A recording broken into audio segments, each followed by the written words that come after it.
METHOD Lab. Yeah. Welcome, everybody, to the Method Lab, the METHOD Lab. We are here. It is Wednesday. You are watching us on 1025mke.com. Radio. You can watch. Call, text 414-502-9447. Join us on Messenger. Actually, as a matter of fact, I'm going to log into the Messenger right now. Right meow. Right meow. Because it's hump day. Yes, it is. It is hump day. You know what? Jesus. When I asked you what day it was, that never even crossed my mind until I heard you. I was like, oh shit. It's hump day. It is hump day. All right, cool. See? Oh, well, there we go. There we go. We're in. So join us on the Messenger. That's right. Shouts out to everybody that's out there. Contact Zaire if you are a business and you would like to advertise during our lovely show. That's right. You know, we are going, we'll be here tomorrow. He is Morpheus. No? Tomorrow No? no go. Tomorrow no go? Tomorrow no go? New Year's. Oh, yeah, tomorrow. New Year's Eve. So we'll be back, what, Monday? Yes. We'll be back Monday. So That's right. Join us for this last episode of the year. That's right. 2020. Hurrah. Hasta luego. Put that on a fucking shirt. I'm telling you. 2020. Hasta la vista. Hasta la vista, baby. In the back.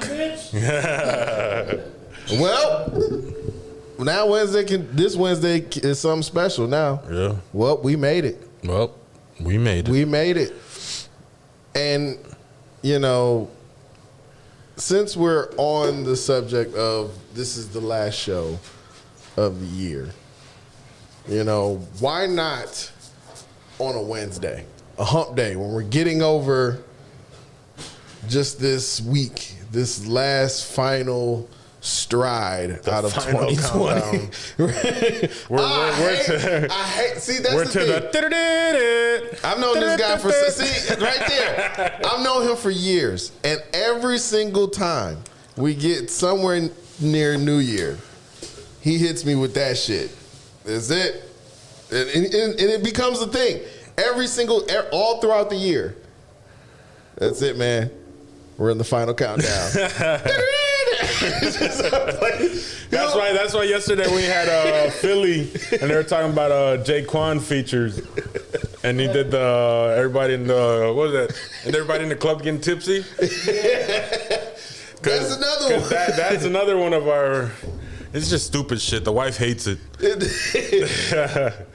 When you have a friend, they have like inside jokes and shit, like shit that you've seen throughout the years, and that's just one of those things that you see that and it always happens, and it drives you crazy, but it's the funniest fucking thing ever. Yeah. And with the Jaquan song, that was something interesting. When me and Larry, I known Larry for a shit ton of years. Yeah. But when we first started working together, you know, creatively and getting shit together, we did Brew City Express, and one of our first tries at doing like a storyline based thing is we did a New Year's special.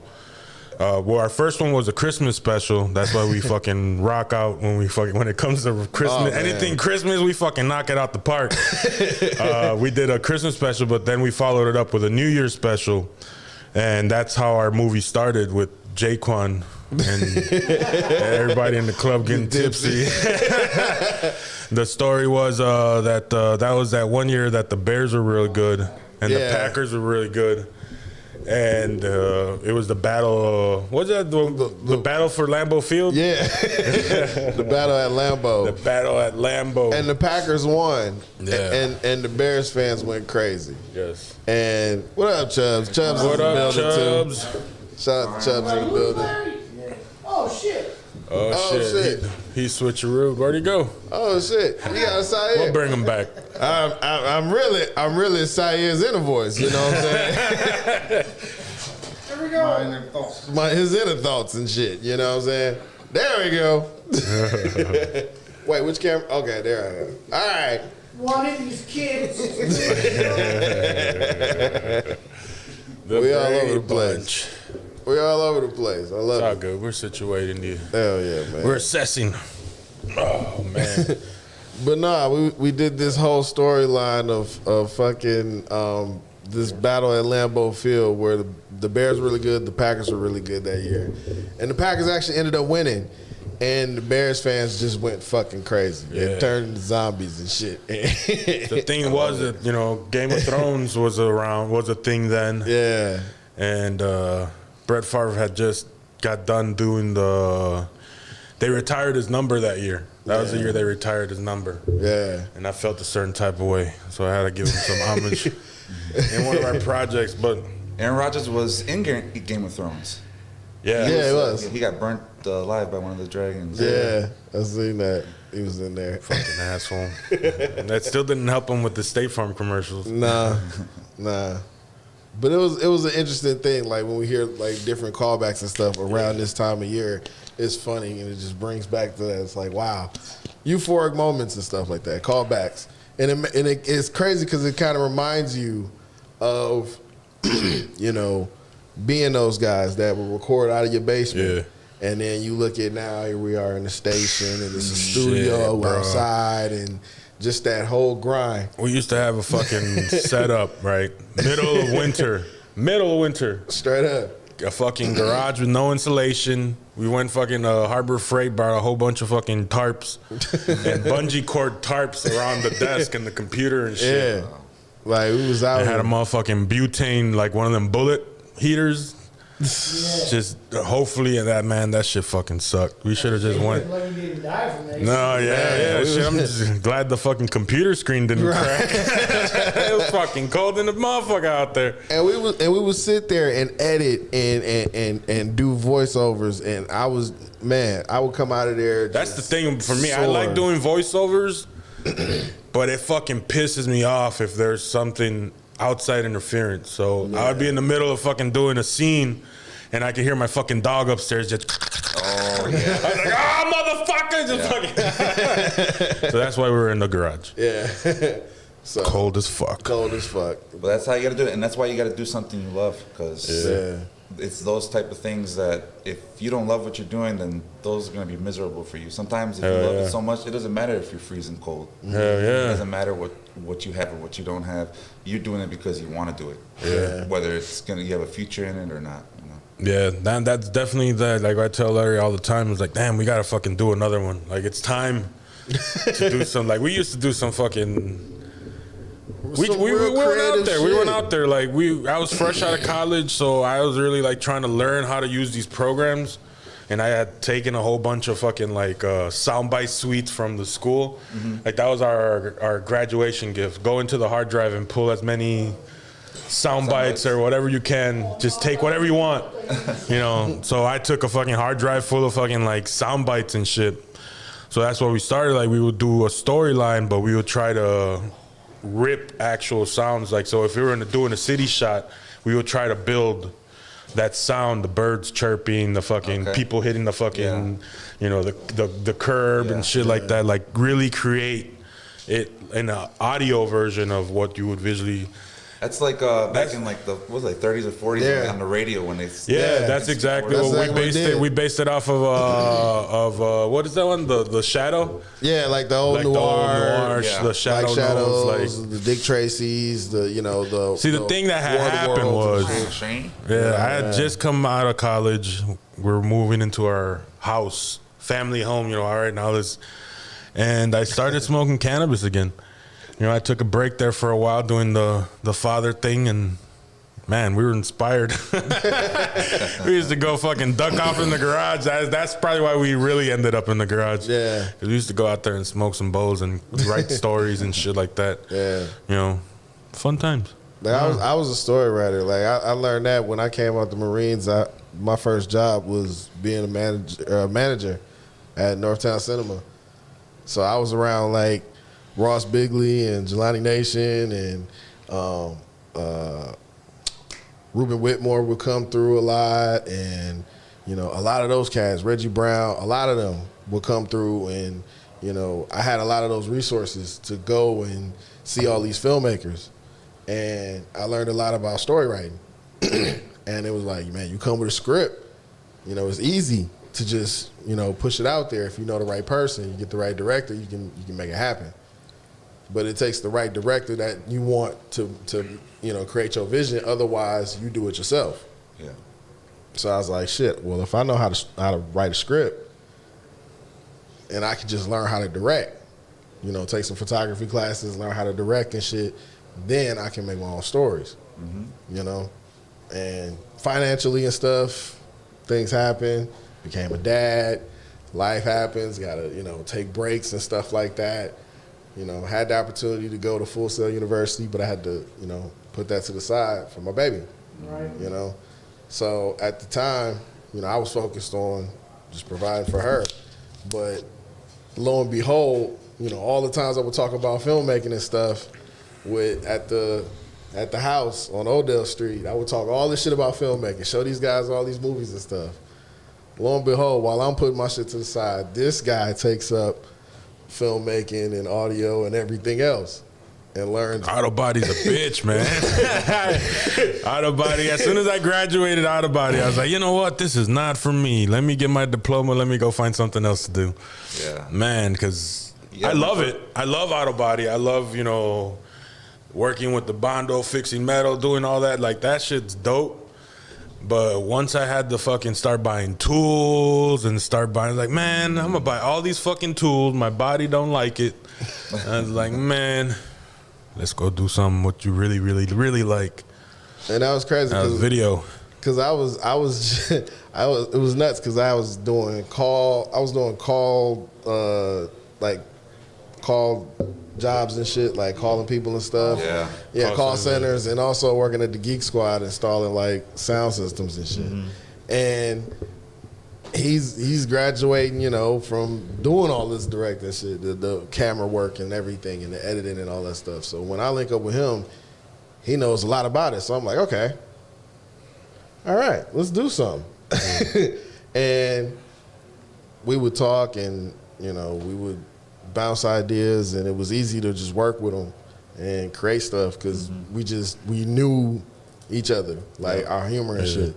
So it would just be easy. It would just flow easily, just easily bounce humor, easily bounce ideas, and just be creative. So it's like, man, this works. I know you share a similar experience being a former performer, artist. Yeah. And yourself, right? Yeah. Well, I heard some of your tracks. You're pretty dope, man. Well, yeah, I used to do music. I basically like to be creative any way I can, you know. Yeah. Sometimes when I put myself in one box, it makes me feel like I just want to break. I want to do something the total opposite, just because I don't like being put in one spot or being categorized as one thing. Yeah.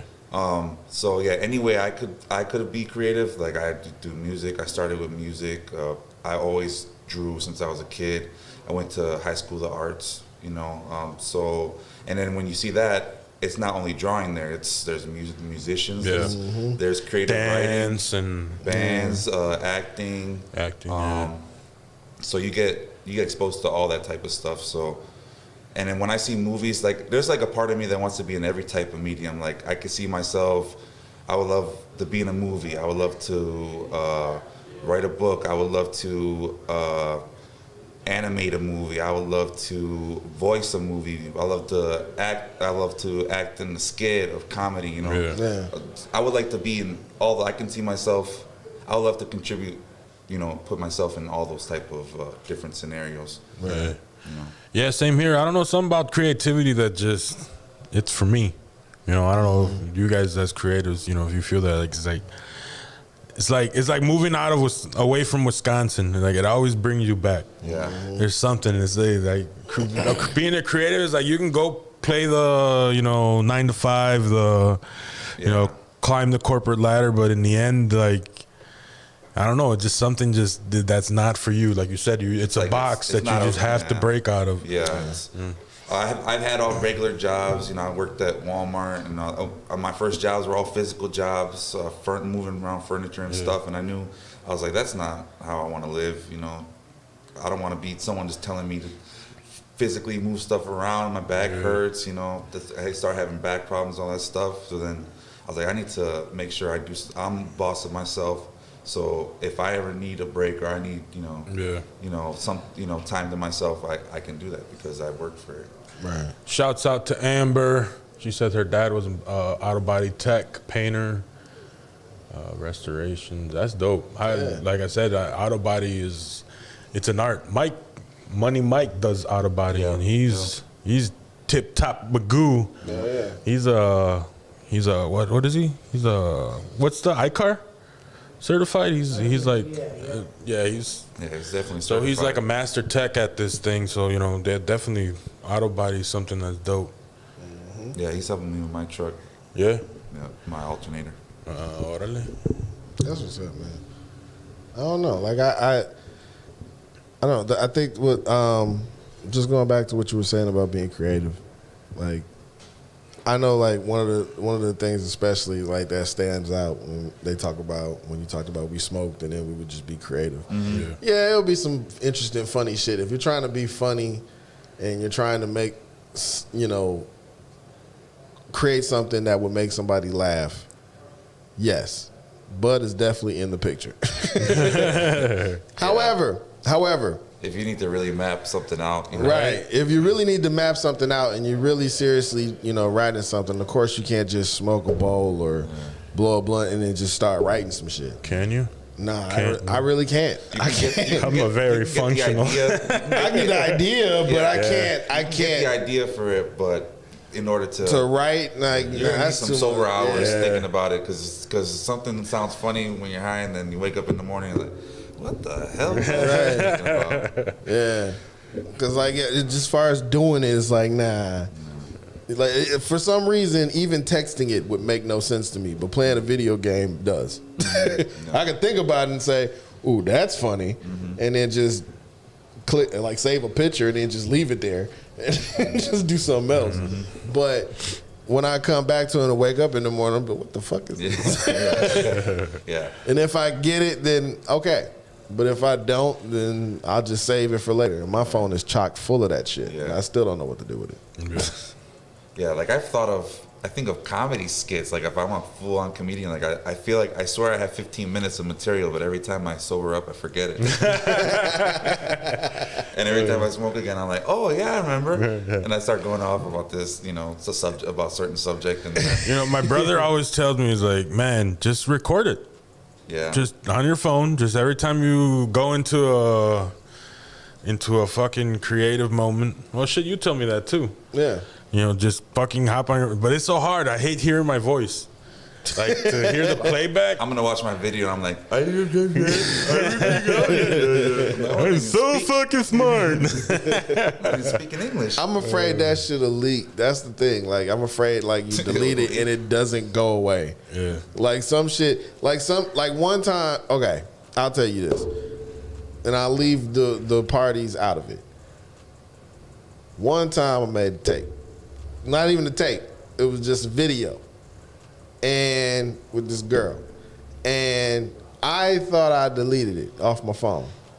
But somehow, when I had a new phone, the shit was in my drive. So I was like, what the fuck is this? So I had to locate what email of the drive it was on. Once I did that, I had to delete that shit. Do you know how long it took me to get that shit? We talking for like 2, maybe 3 years. I was trying to delete this 3 shit. years? And I went through 4 phones. God damn. 4 fucking phones to do this shit. This shit was crazy. It was insane. Yeah, so it's saved on your Google Drive or something like that? Yeah, the Google Drive had just what the fuck? started, and it saved it. Your head stone. One of the phones. No, because the phone I had at the time, when I had it, when you updated the Google, it automatically saved your stuff to the drive. So at the time, I didn't know I could, option out of that. Yeah. It just did it. So when I deleted off my phone, it was like, cool. We got it. You joined Scientology. You throw your phone off a bridge and it ends up in your mailbox. Like, But it wasn't. But the thing was, it wasn't my face. It wasn't her face. It wasn't my face. But it was my ass. oh my God. My ass was out there. So I was like, nah, I can't. No, this can't be That's out hilarious. there. Cannot have that. You better hope you don't blow up, man. They're Right? gonna look at this episode and be like, Some I'm fucking hacking your ass. It's gone now. That whole thing is shit. gone. That Google hard drive probably got decommissioned somewhere in Bangladesh in a grinder. Some kid's gonna right now is like, oh, plugged it in. He thinks he's gonna have fucking iRobot. It's gonna be your ass. They gonna see, A kid in Uganda got a free iPad. they gonna be like, Dadu! This the Dadu guy! Larry Moody. Hey, booty! That's hilarious. Hey, the more you know, I'm telling you, man. You learn. You live and you learn. man. And I never did that again. So Never. going That's out the of once in my 2020, was it really that bad of a year? Honestly, it had its ups, few ups. It had a lot of downs, a whole lot of downs. I will not say it's the worst year ever 2012 sucked in the ass for history of me. the world. 2012. College 20 sucked. 2012 was pretty bad. 2012 fucking sucked. 2012 was pretty bad. 2020 was worse than that. Yeah. It was. And for a lot of people, this is probably the worst year they've ever experienced. And rightfully so. Probably the most death that Yeah. people ever Yeah. experienced in their life. And was it that bad? I'll say yeah. On a grand scale, it was a very, very bad year that a lot of people will hope to forget. Not just on a celebrity scale, but on a personal scale, because I feel like everybody lost someone. Yeah. Yep. Well, I lost my grandmother. You know, you know what I'm saying? My cousin, Lawrence Riley, Sr., you know, first black man, first victim of COVID. You know what I'm saying? We still feel that to this day. Like his son, his daughter, his kid, his sons, his kids, all of them. Like they feel it to this day. And my heart goes out to the Whitley family, to the Riley family, to everybody. You know what I'm saying? That lost someone to this. Cause I lost like plenty other like family members to it, and didn't even know it. And a lot of people that I knew lost people to other natural causes and other things affected by it. So, you know, yeah, 2020 was rocky, and for a lot of us, you know, it's gonna be emotional getting through it. Yeah. It really is. Yeah. This New Year's is kind of special, or it's gonna be. It's bittersweet. A lot of people are just gonna try to turn a new leaf at this. Hopefully, they think that the new year is changing. It's gonna, hopefully, you know, It's gonna start out on a wipe positive the note. slate clean. You know, the fresh calendar starts. Like, I don't know, man. Like, it's one of those things that make you value life. Like, coming out of this, like, I bet people's goals for this year are way different than usual. The usual years. People probably have way more specific goals just based on what happened this year. you Yeah. know? Well, Jazz, shit. Look at us. We're fucking traveling 2021. yeah. You know, we're traveling and we're stopping at every intersection and looking twice. Yeah. Cause man, And we're gonna have a camera involved. yeah. It just shows you how prepared you need to be, in physically, Yeah. health wise, career wise, money, financially. The it's- importance of being, financially self-sufficient and independent. Amber says, for me, it's like 70 bad, 30 good. Lost a few people. My dad is terminally ill in hospice. Hoping he sees 2021. Yeah, I lost my grandmother at the hospice. It's rough, but man, just the one Try thing to I do can the say best is you just, can. what 2020 has taught me is really value the time you have with people. You know, obviously you get your day to day and then the routine, and there's that period of time where you're just like us. We're here together every fucking day, you know, and then we go home and then we're with our family, and it's just monotonous, the cycle. Yeah. You know, and that time usually is time that, you know, you don't remember. You remember specifics. You know, just enjoy the time you have with people. Yeah. 'Cause you never know. Be in the moment. Be in the Yeah. moment, yeah. As best you can, you know. Obviously, it is what it is. You know, shit's hard out there, but just try to stay in the moment. You know, I always think it could be a lot worse. You know, we're blessed. I can definitely say that. But we're gonna start this year on a positive note. You know. Yep. We should do Strong. some tequila today. It's been a while. I could have brought some. We should have got some. Do we have anything on the wall we can grab? I don't know. We might have something on the wall. We'll see. Now This- we got some stuff on the lock. Oh yeah, Oh, we do yeah, have we some got some Ricardo Moore up in the locker room. Ricardo Moore. Yeah. That's right. We do. Shall we, you guys want to jump into this video of this nurse? Yeah. Yeah. Let's do that. Let's do it. So this nurse is what's the who added this to the chat? I think this was Zaire, right? Zaire added this to the Was chat. this the lady that was a doctor that died from the COVID? No, she's an actual certified nurse, yeah. Okay. registered nurse in, Yeah, I saw this. Tennessee, in Oh, Nashville. okay. Yeah. COVID vaccine And backwards. She's gonna explain to you what happened. Okay. Yeah. Check this out, yo. Hi, I am a registered nurse in Nashville, Tennessee, and my name is Kalila Mitchell. I'm reaching out to everyone about the COVID-19 vaccination. I recently took the COVID-19 vaccination. After the shot, I felt fine, but within 3 days, I went to the doctor because I had problems with my face. The whole left side of my face, actually. I have Bell palsy now. Wow. And as you can see, I can't smile. I'm trying to smile. I'm just getting embarrassed for it. But I just want everyone to know that I think this vaccination is the worst thing ever. And I would not give this to anybody, even my worst enemy. Please, America, they do not care about us. Do not take this vaccination. That's it. That's rough. Okay. And we read another article let me go back to these Yeah. cameras. We read another article about that.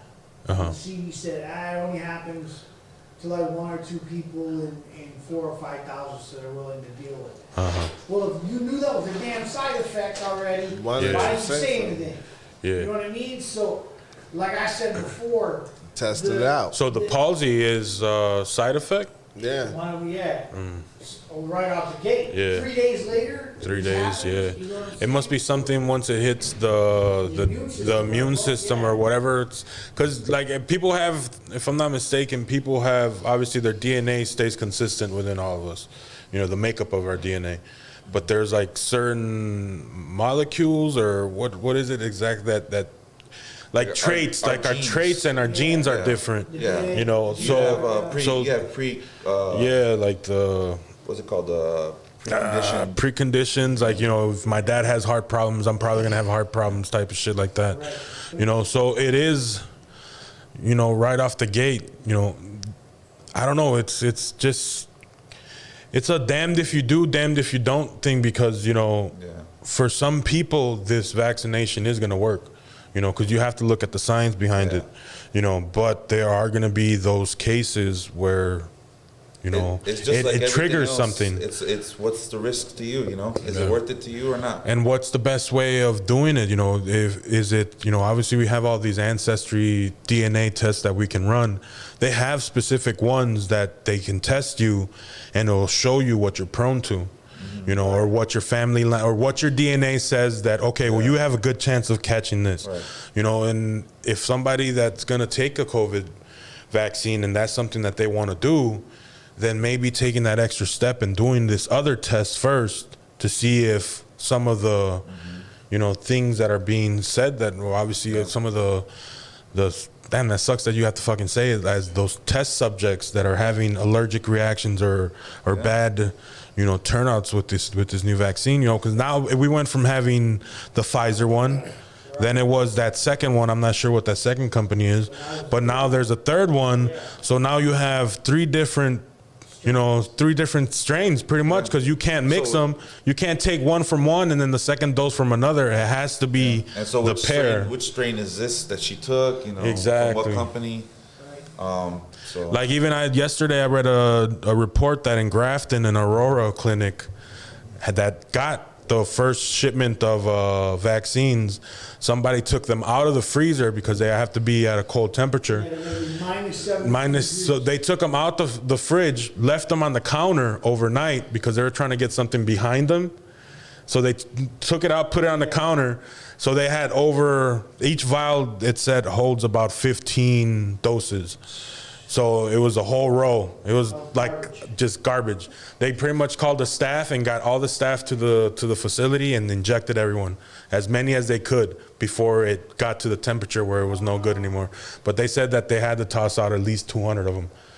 It's like that shit's, you know, it's crazy because it is a science. If you have to take that shit cold for it to work, it's like that in itself is a science, because to figure out the fact that, hey, if this shit's 5 degrees warmer, you know, it either is gonna fucking completely fuck you up or it's gonna not do anything at all.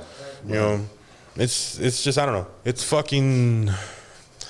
I myself I'm not gonna take it. I'm not doing No, I'm not gonna do it. Just like the PS5, I'm gonna wait till the first couple rounds. Here, if I go to my yearly checkup next year and hey, by the way, do you want the flu shot and the COVID shot?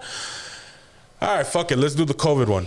You know, I'd never do the flu one, so let's try the COVID one and see. You know, but I don't really think I'm gonna be partaking in that because, you know, I don't know what my, you know, what the symptoms could be. Exactly. The thing is that we've been saying this. There's no long-term testing because this thing has only been 8 months into its inception. Yeah. So there's no long-term effects or side effects known. We're knowing that ball palsy or whatever, it may in some cases be permanent and some not be. You know what I mean? Yeah. It does create a paralyzed muscle. Yeah. Right? A facial muscle, right? Some people will get some of it back, some won't. Yeah. You know what I mean? Or you might get 50% of it back and not all of it. You know what I mean? But the thing is that think of this vaccine triggering that. Yeah. You know what I mean? Or accelerating it if it's Exactly. like Alzheimer's. Right. You know, Alzheimer's can either creep up on you and it's a slow process, or it just, oh shit, I'm gone. Right. You know, like if this vaccine does that. So, and that's the thing is, how do we know that this vaccine will not accelerate a cancer or a type of cancer? Exactly. Or it, you know what I mean? How do we know that this stupid vaccine might actually may cure cancer? Yeah. Right. We don't know this because it hasn't been clinically tested Yeah. long enough Yeah. to know the side effects in either way. Yeah. It's in such a rush, you know. Yeah. And then you see all these videos of you know, because obviously they, like you said, it's an algorithm and everything that you see, it starts pushing that shit. But you see these videos of these doctors that are supposed to be taking the vaccine, and clearly you see the fucking nurse not injecting anything and then just diddling with the fucking top of an empty syringe, and they're doing this live on, you know, televised news. It's like what the fuck, you know? It's like damned if you do, damned if you don't. It's, you know, and then you. Russian roulette. And then you really then you start to think about, like, you know, more people that are not here in the States, more people that live down south in Europe and whatnot. They're like, oh well, I just don't keep up with it. I just live my life, and if it gets me, it gets me, and then, you know, I'm careful. I take my precautions. I wear my mask if I feel I need to, you know, and I go about my day, and I really don't think about it. You know, are they right? Are you know, or should you be hyper? you know, hyper into being informed and being, you know, it's like, what is your responsibility to your neighbors? Like, what is your responsibility to your family? Like, what's the best approach, you know? It's what you can handle. If you notice that reading about everything, you know, like I know some people that read the news especially when the COVID first started, they were just on Facebook all day. Every time someone posted something new, they were broadcasting it and they were tweaking out in front of us. Shouts out to Julio, Julio Mayorga. Yeah, within 5 minutes it was talking about, you know, like, bro, the world's gonna collapse. Armageddon, you know. So it's whether you can handle it or not. If you can't handle that type of thing, maybe you should just stay away from it and just try to stay clean and not let it bother you. But then it's just like anything else, though. It becomes an addiction, you know, because just like smoking cigarettes, we know it's bad for us. Yeah. We know we shouldn't do it. Yeah. You know, obviously I don't smoke cigarettes, but for anybody that has a vice, you know, or like people just getting into like, you know, like tabloid stuff. Like, you know, it's stupid, but you still get suckered into it. Exactly. And then you know, then you're passing around misinformation. You know, that's also, I don't know. What do you think, Al? I just feel like people that feel like that want to pass around misinformation obviously want to create distractions. The more that we see that we're arguing about stuff, the more that we see that we're divided in things, the more they get away with other stuff.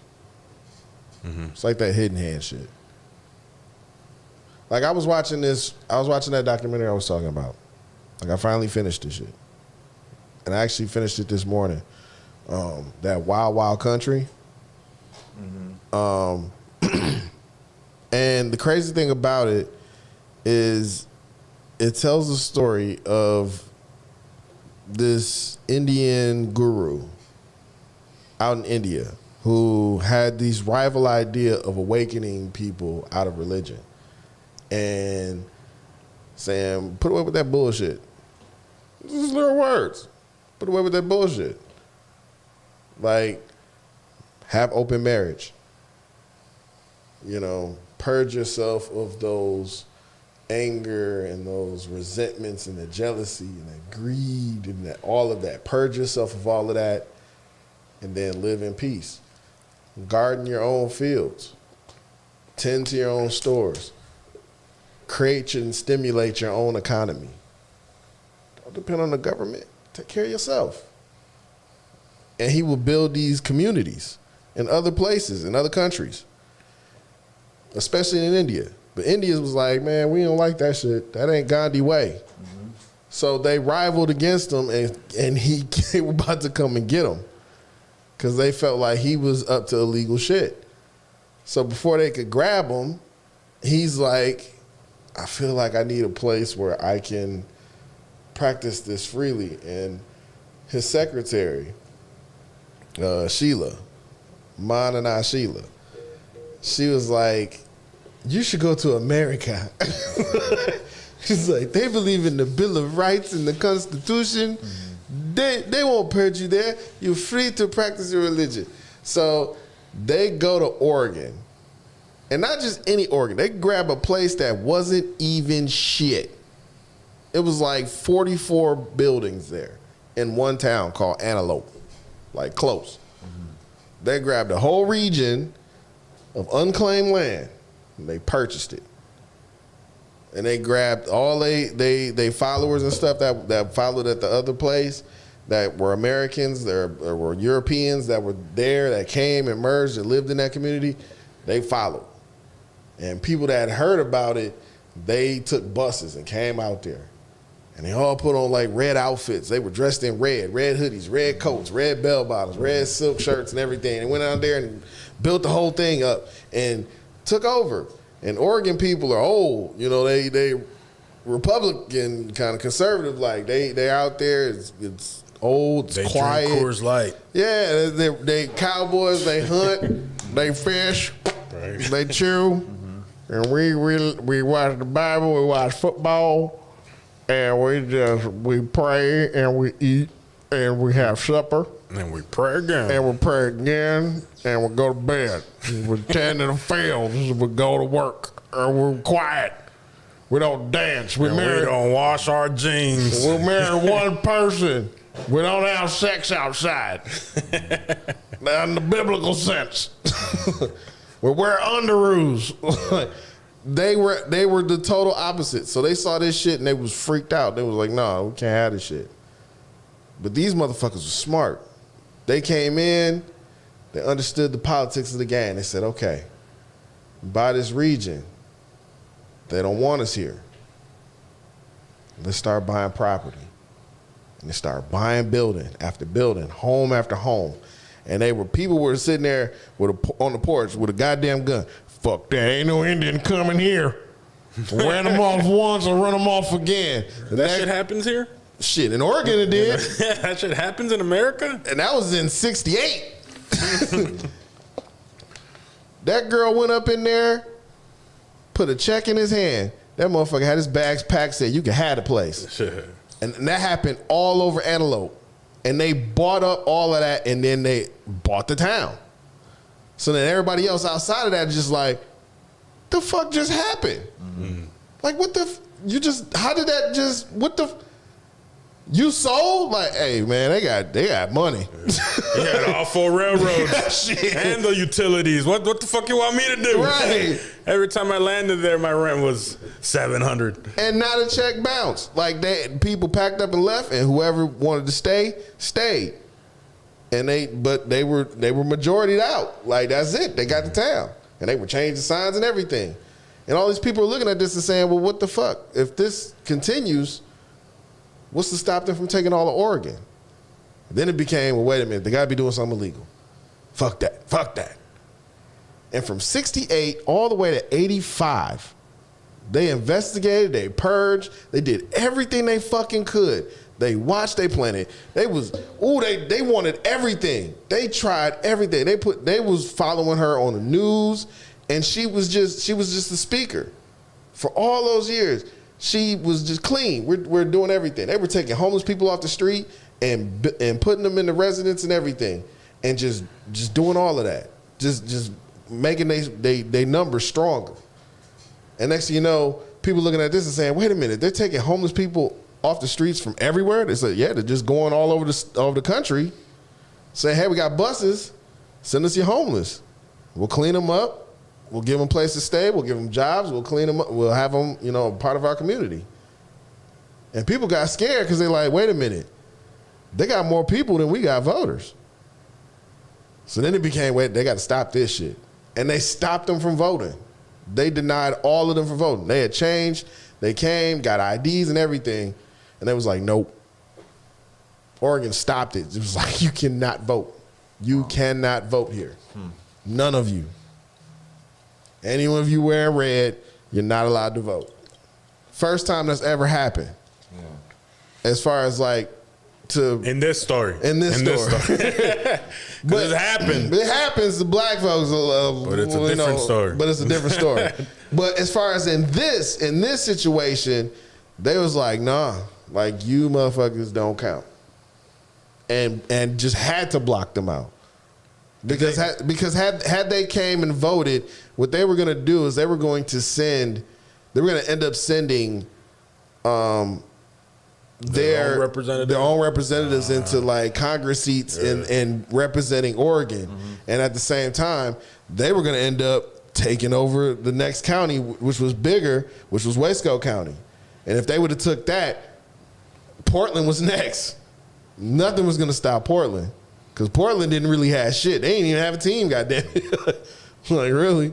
So it was just a matter of time. What was the dude that went to South Division? They had him. Oh, Terry Porter? That was later. Oh, okay. That was much later. Much later. My friend's like, I got his locker. His pictures above my locker. Yeah. That's his locker, yeah. He came to their school, man. Yeah. We booed him. Hell yeah. They booed him. Stuck up motherfucker. He really is. He was an asshole. He really is, man. Wasn't he like one of your neighbors over by Terry Grandma's Porter? house? Yeah, he was over there, man. Oh, no. Was that Tremaine's house? Over on Atkinson? Terry Porter. No, Terry Porter's at Tremaine's house. Yeah. I lived closer to families of Latrell Sprewell. Oh. Yeah. Oh, okay. And, that's funny. He should have always been a buck. Ozone from Breaking died today. Yeah, man. Adolfo Quiones. Oh shit. That's Also fucked known up. as Ozone. Yeah. Yeah, he passed away. That's fucked crazy, up, man. Was he anything else besides that? From breaking, he's of course been in like, I think he was he in Wild Style? I think he was in Wild Style. Yeah, he was also in B Street. B Street, too, yeah. Yeah, so Breaking. Yeah. Those classics, classics, man. yeah. Yeah. But other than that, man, just the street legend. As far as like the just the moves, the battles, all that shit, man. So I don't know, man. I'm Rest in still peace trying to to get him. over Kobe going. Kobe hit a lot of people. Hell yeah. Yeah. That was just Well, Kobe to me, he just seemed invincible. Like just the way he looked. He was old, but he still looked like exactly when he came out of high school. I was like, man, this guy's invincible. He's gonna live forever. He's immortal. Yeah. I don't know. I was more my relationship as far as like looking at Kobe for a lot of years, I despised the Lakers. Yeah. And he was great. Like, there's no doubt about it. I always liked how good he was. But it was just something about him and Shaq, it was just not fair. Yeah. So while they two were together, I rooted against them. Yeah. And, of course, watching him after that, it was just like, this dude really is like that next Jordan. Yeah. But just really going above. And I rooted for him. I really wanted him to get like 7 rings. Yeah. And when he got the 5th one, I was satisfied because I seen him change his game and I seen what he did with that team. And I was like, wow, you really like became Yeah. Jordan Yeah. at that moment. He's Like, the closest to Jordan. he's the that closest. anybody's got. Yeah. Like that's it. Like you are the GOAT. Yeah. Like that you become that. And injuries, that's the only fucking thing. Like he's carried so much. And he started so young too. so young, and it was fucked up, all those injuries, because it was like, damn, man, The Achilles. the Achilles, and I was like, And then- fuck. I think he shot his free throws. With Yeah. his- Yeah, with his torn Yeah. Achilles. And I That's was crazy. just like, man, duh, this is not fair. Because I felt like it was too soon. And he has so much to give to the game. And then you hear about his daughter was in it. It's Yeah. like, And then that too. And it's like, man, that was a whole nother legacy. There was so much left for that whole family to do and still do. And, we all felt like we got robbed. he was a huge mentor to Giannis, so Yeah. that's he had a direct Yeah. impact on our city and our team. How Giannis became who he was. They have the same type of work ethic. Yeah. He saw him one summer, and Kobe's known for going in the gym really early. And when he goes to the gym to meet Giannis already there, already got sweating. And he asked him, you got here already? He's like, yeah, I've been here for an hour and a half. And he's like, oh, he loved them he said from that point, he loved them, and he went and sat down and talked to him. And Giannis took out a notepad and started writing down what he was saying. He's like, so what about the footwork on this part, And when I'm in this situation, what do you think I should do? And he just wrote everything down. Kobe would have gave Giannis a fucking jump shot. I swear, yeah. Yeah, He already He gave him- helped him with that. I felt, man, you just don't know. Y'all I think really that Giannis don't just stopped know. shooting after he died. He's probably like, I'm not shooting no more. He's like, I'm just running at the basket. Yeah. That's the crazy thing. Like there was so much more he had left to give, and that just hurt. We were here when we found that out, and I remember that. That was one of those days where it was just kind of a blah day. Yeah, it was like gray outside. Gray outside, and then I remember we were just talking about something that was just like, man, that's a bad day. And then you hit me with the message. You was like, Kobe just died. And I was like, get the fuck out of here. Yeah. And he was like, nah, this said he's in a helicopter crash. And I looked on my phone, and I think Eddie pulled it up on his computer, and we're just like, oh my God, this is true. And it just felt like a huge weight just hit at once. Because everybody found out about it, and it was just this huge reaction. And then they're trying to figure out if his whole family was in there. Yeah. if it was Right. Some of his family. And because at first it was just Kobe, and then when you found out there was more people in the helicopter, and you're like, and then there were kids, and you're like, oh my God, it's the whole family? Oh no. And then they said Giada, and everybody we were just our hearts sunk because we were like, man, this can't be true. Nipsey had just gotten killed as Yeah, well. Nipsey had just gotten killed too, like early on. Yeah, like So it was just like, God damn, man. LA this was is- hurting. Yeah. Like, man, that was too much. And you just knew, like, this is going to be a rough one. This is going to be a real rough one. because it was what? Damn, when was it? Like January? It was before we Yeah. went into the Nipsey Kobe was was first. January. January, right? Early January. Nipsey was first. Yeah, Going out of, I think it was coming out of January. Or in Man, it January was at too. the beginning. Beginning of January. So, shit.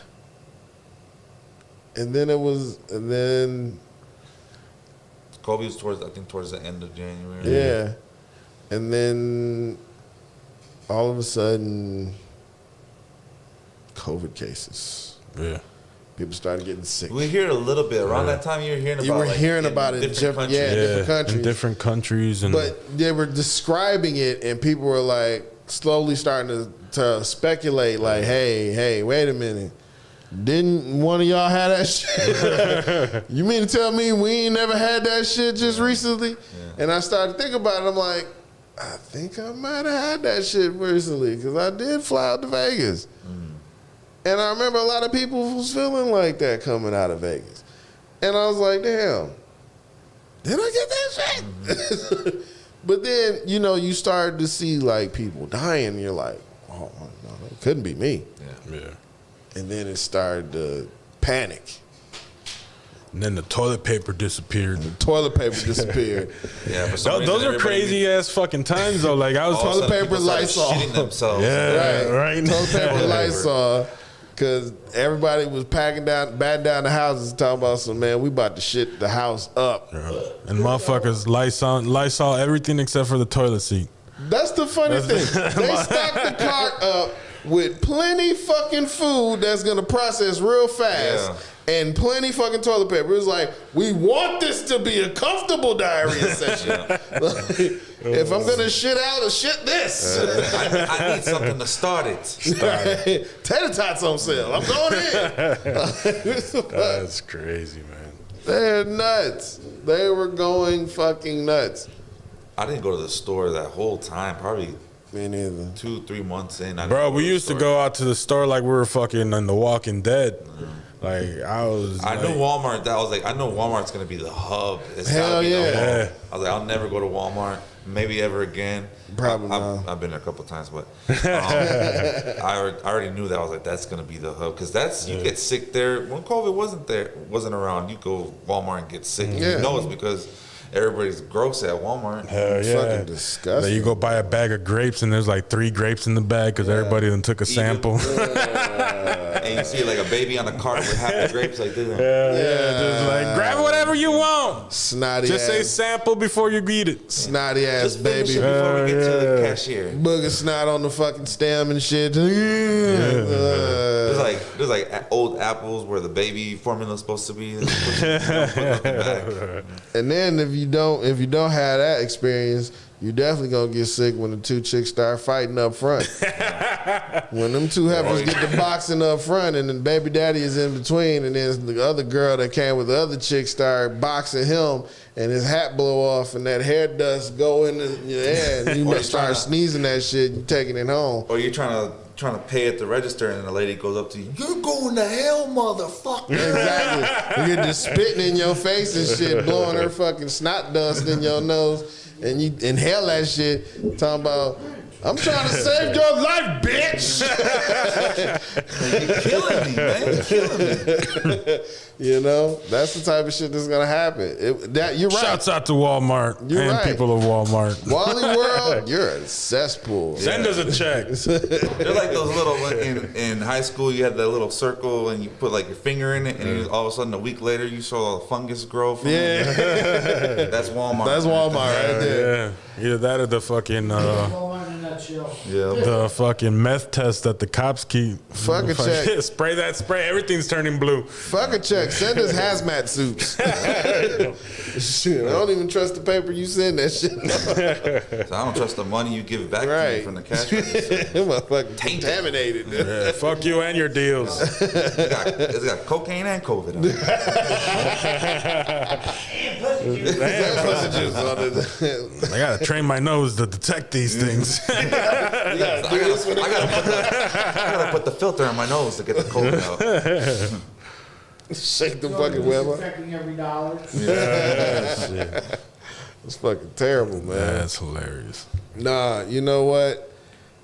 This has been a hard year to even make a best of. When you try to do like shit like that, like usually when you're going to the new year, I like to get on YouTube. I like to watch critics and they say the best year, top 10 best movies and top 10 worst movies, and see if my list compares. And the crazy thing is, a lot of movies got pushed back, but Yeah. a lot of independent people really got to shine this year. Yep. You know, those people who had to be creative and create content, no matter fucking what, knowing that we needed that. Yep. You know, DJs did it. You know what I'm saying? They made sure, hey, the club's closed. We'll bring the party to you. Yeah. And they turned up and did mixes, and I showed out. I know one weekend it was a goddamn blast. And you know, shout out to DJ Nice for kicking that shit off, and shout out to all the DJs here in Milwaukee that fucking rocked it. Yep. Cause DJ they had Aztec, mixes. live Yep. streams. Bazone, Bizon, L, yep. you know what I'm saying? Had everybody, Everybody man. was They out. fucking rocked it. Y'all was rocking it this whole year, man. Shout out to the Tiger King too. And that Shout bitch out- Carol Baskin. Shout out to the motherfucking Tiger King and Carol fucking You racist Baskins. bastards. You bitch. You bitch. Bitch. Did that bitch win that fucking Dancing with the Stars? No. They kicked that bitch off. Her husband's kids did though, because they put that fucking commercial right after her performance. And that was Carol Baskin. Now Shout to a out commercial to break. y'all. That's the That worst thing bitch about that those. just got done dancing killed our father. Help us find our father. That twirling ass bitch.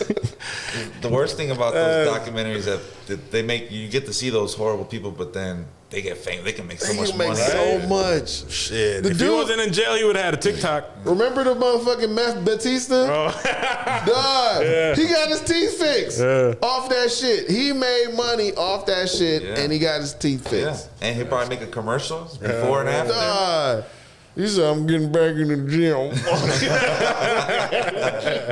Dog, I thought that shit was so fake because that one tooth was so big, and I was like, "There's no fucking You way." guys are drawn by fucking Hanna-Barbera or Like, what?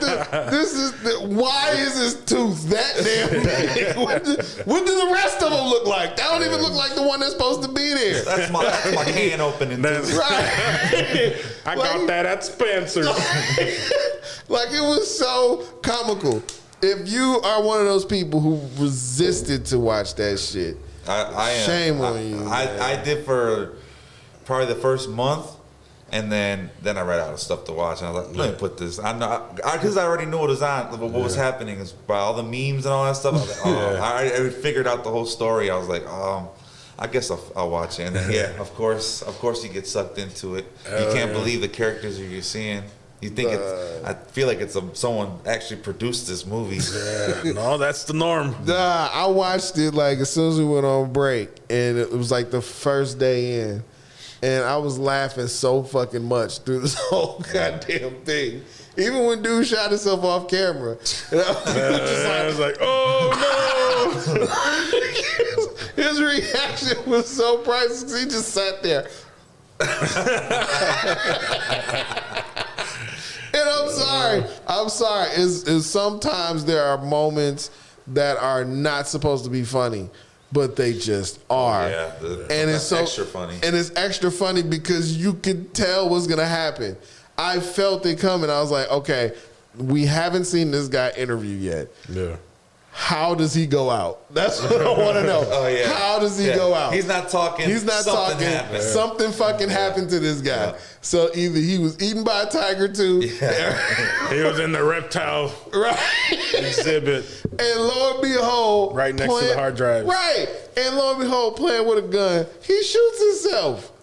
It's not even. Look, kapow! And you're like, oh God, I didn't see that coming. Oh yeah, the Asian chick with the missing arm.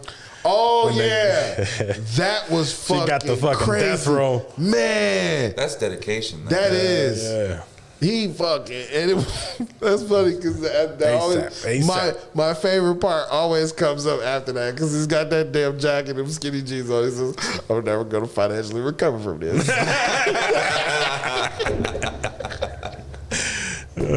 Nah, I love that fucking line. The way he delivers it and the funniness about it. Just right at that moment. I'm not gonna be able to financially recover from this. It's just crying.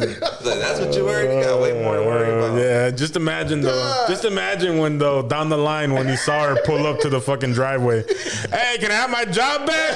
Ain't this a bitch? Hell yeah! I'm gonna have to use your PTO though for those days you were off. Oh shit! I'm gonna have to cut your salary in half since you only have one arm. But yo, the crazy thing about all of it is it spawned so much craziness because now people are looking sideways about zoos, which a lot of us have for years. Have looked at zoos and said, you know, Since like Blackfish. Remember? yeah, like, you know, you saw the SeaWorld and you're like, damn, that's fucked up. Yeah. You know, that shouldn't be there. And then you saw they shut SeaWorld down. You're like, yeah. And then you start looking at your own zoo like, Yeah. I think you motherfuckers should be Wrapping hitting this the up. chair like any day now. Like, you could be letting them out. And the zoo was just looking around like, doo-doo-doo. Hey, you guys want to come in for free? Come drive in with your cars. Come on.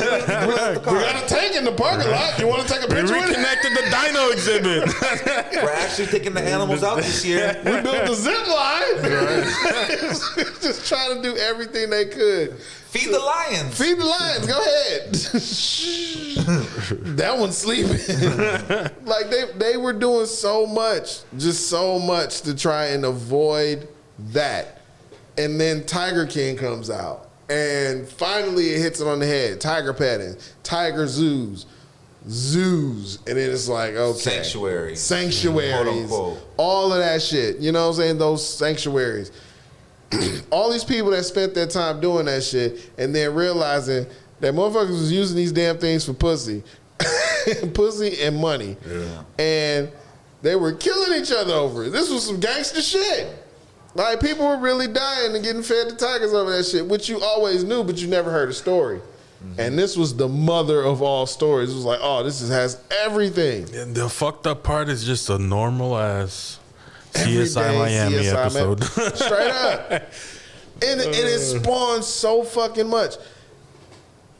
Motherfuckers are petitioning for this nigga to get a pardon from the president. Honestly, I'm thinking he needs a cellmate. Personally. I think that's all he wants is a song. That's it. And I would lock I'll be prison king. right. I would lock up Carol Baskins. I would lock up Hillary Clinton. Hillary Clinton. She probably got a tiger too. Lock her ass up too. Supposed to get through these emails. Pay-per-view, Carol Baskin versus the Tiger in a ring. Everybody watches it. Pay $50. Watch her get her head ripped off.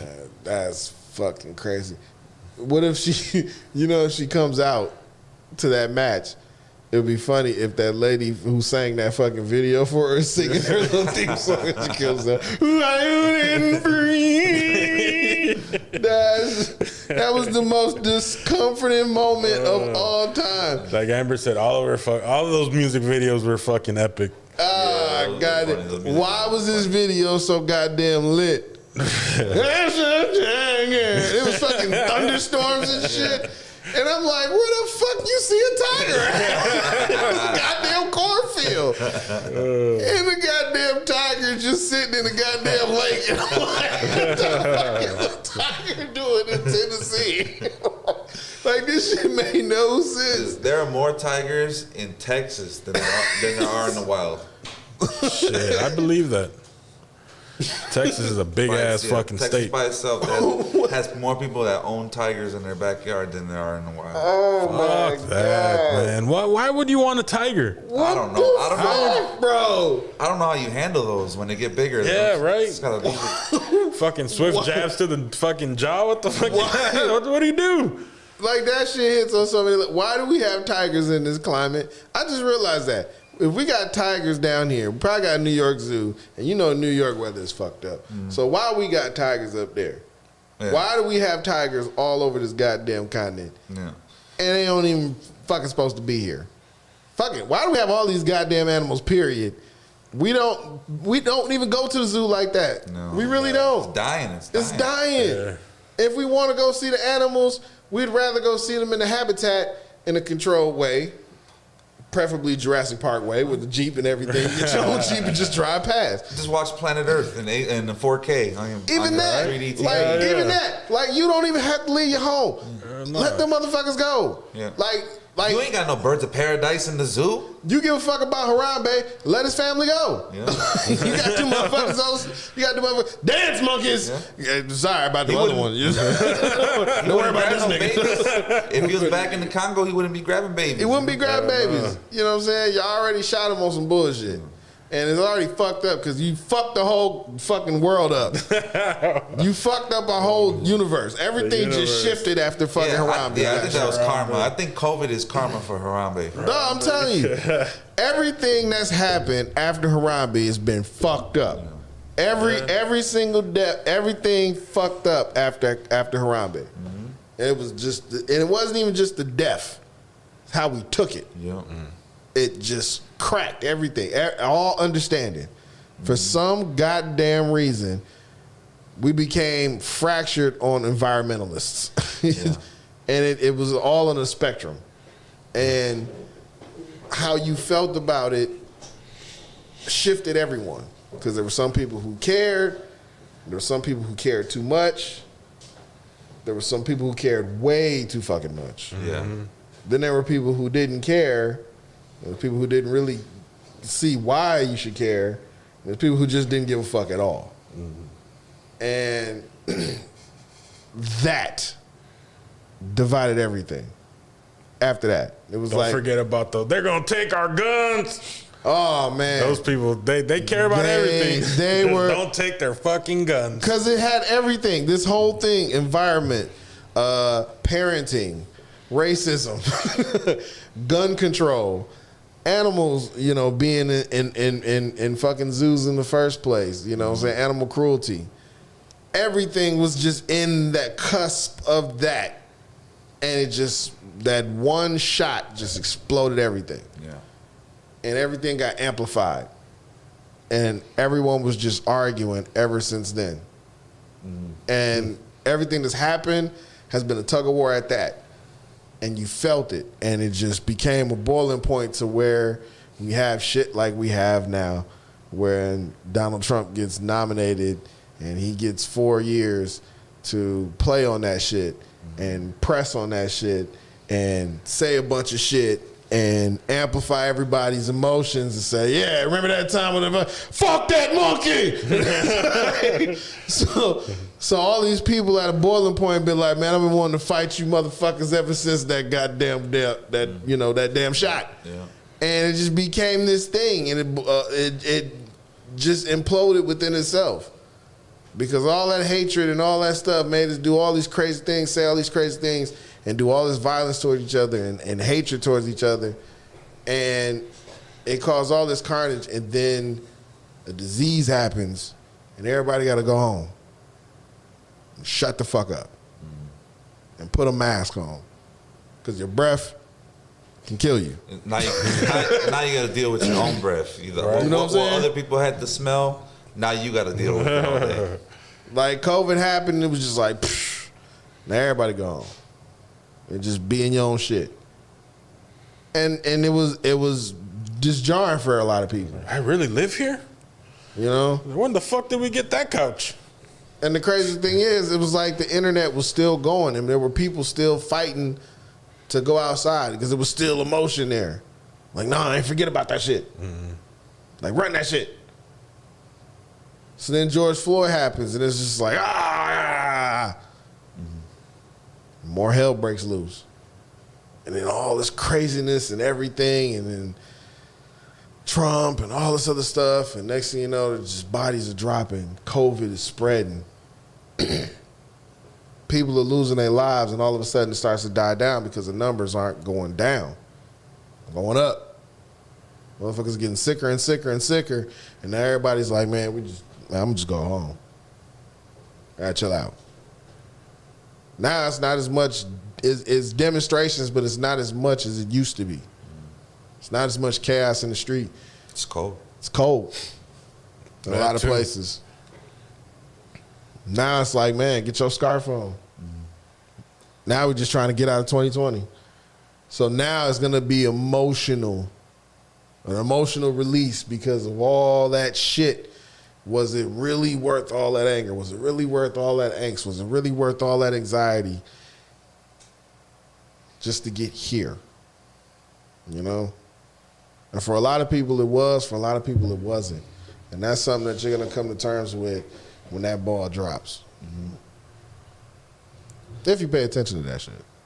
Yes, I did get my my 600 pending for the stimulus. Oh yeah, y'all got your stimulus? It says January 4th, but it's supposed to, I think it's going to be January 1st, it's going to come in your account. Yeah, Really? some people already got their stuff even yesterday. So when do we go get our barcode?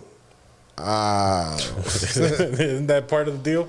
What, the 'Cause tattoo? we gotta go get the chip. Because it's supposed to alias? they're supposed to send you your stimulus into your account. So if you're somebody who, you know, paid your taxes, I guess, and you know, they got your PIN and everything, Pay your child support. Pay child support, you're set. Hey. Well, kudos to us. Right. So there you have it. So wait on that. It's coming. And I guess it's, what does he say? It was 2,000? Or was it No, 600? 600. They haven't 600. approved The next one's 2,000 supposed to be. Oh, Trying to okay. be. Yeah, I doubt that. All right. I Well, doubt we'll that see. happened. We'll They're see. like, come on, we just started the year. It's a fresh new year. Let's wait it out a little bit. So what are some positive things you think we all accomplished this year? Man, Like starting with getting to the spot, because we're here doing this show because, you know, we kind of had a good, I think we had a positive pandemic for us because we're still in this spot. We didn't lose anything. Yeah, we didn't lose anything. We held the fort down. So that's definitely. What are some highlights you guys for yourselves? For me, I take all of it as a highlight, man. I take all of the good, the bad. It's a highlight because you learn. Mm-hmm. You know, I like one thing that every time I talk with Eleazar or I talk to anybody, you know, I let people know is like, yeah, it's been difficult, but without the difficult, you know, it really has given us the time to learn how to be amongst each other in the time of need. Mm-hmm. You know, so now if anything, like say 2021 turns into this fucking beautiful year where, you know, COVID is figured out and everything can get back. Like anything that gets put in front of us that's challenging is going to be easy for us because we went through the worst together and we were able to come out of it together, you know, and everybody obviously had their individual stories, but when it came time to it, like we knew who to turn or we know where home base is, you know, if you truly need anything, you know where to go. You know, I think that so as far as good things, obviously Al Mil TV, Yeah. you know, 102.5 FM, you know, all of our personal projects that brought us together are at a point where they're thriving. And they themselves, even though they're tangible things and ideas and work and effort, is not a person, but that in itself is as excited for 2021 as we are, because it's waiting for the next shift, you know, for the next norm, or for what the normal is going to be now, you know. And just like everything else, like, we took the time to really see what it is and what it needs to function and work and live in the new society, in the new way that the world is going to be, you know. So that in itself is, I think, for me, the biggest positive, that, you know, even through all the hardship and all the good things that happen, like, our time and effort and our work, you know, gave fruit. You know, it's a seed that we were watering, and now we're watching it grow. You know, and that's dope. That to me is a very positive thing, you know, because like Larry and like you said, like, a lot of people didn't get to have that growth, didn't get to have that experience, you know, because they were dealing with maybe losing relatives and the negative things, losing their jobs, and, you know, household issues and whatever came in front of them, you know. Obviously, we had stuff like that happen as well, but yet we're on top, you know, and you can't ask for anything else, especially on a year like this year, you know. And I don't know, that's what I think. What do you think, Larry? I think out of this year, I mean, y'all heard me talk about this year and rant my little dramatics. But no, I think for me, the personal wise, like you said, everything.